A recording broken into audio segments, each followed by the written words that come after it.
সুপ্রিয় দর্শক আসসালামু আলাইকুম। আজকের পর্বে আপনাদের সাথে শেয়ার করব প্যানকেক। প্যানকেক দেখতে যেমন সুন্দর, খেতেও তেমনি অসম্ভব মজার। সহজে কিভাবে প্যানকেক তৈরি করা যায় সেই রেসিপি আজকে শেয়ার করব। আশা করব আমার আজকের রেসিপি আপনাদের কাছে ভালো লাগবে। প্রথমে একটি মিক্সিং বোলে নিয়ে নেব একটি ডিম এবং সাথে দিয়ে দেব হাফ কাপ পাউডার সুগার। এখানে আমি চিনিটাকে গুঁড়ো করে পাউডার সুগার তৈরি করে নিয়েছি।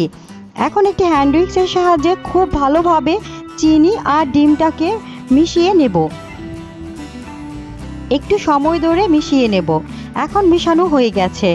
এর সাথে দিয়ে দেব 1/3 কাপ রান্নার তেল এবং হাফ কাপ লিকুইড দুধ। এখন আবারও উপকরণগুলো খুব ভালোভাবে মিশিয়ে নেব।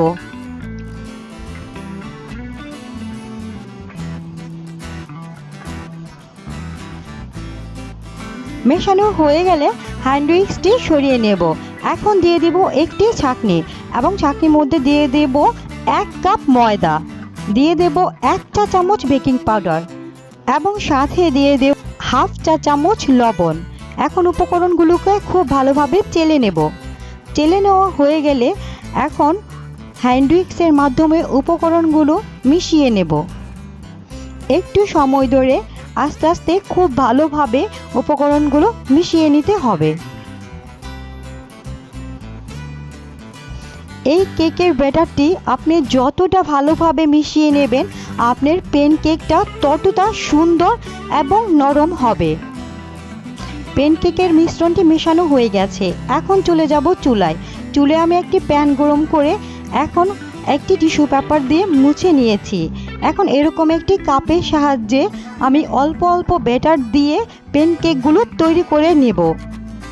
আপনারা কাপের মাধ্যমে প্যানকেক দিলে খুবই সুন্দর প্যানকেক হবে এবং সবগুলো প্যানকেক সমান সমান হবে। দেখুন 2 থেকে 3 মিনিট পর প্যানকেকগুলো এরকম হয়ে আসবে। এখন আমি প্যানকেকটাকে উল্টে দেব। উল্টে পাল্টে আরও 1 থেকে 2 মিনিট ভেজে নেব। এখন আমি উঠিয়ে নেব। এভাবে সবগুলো প্যানকেক আমি তৈরি করে নেব এবং প্যানকেকগুলো আপনারা মধুর সাথে পরিবেশন করতে পারেন।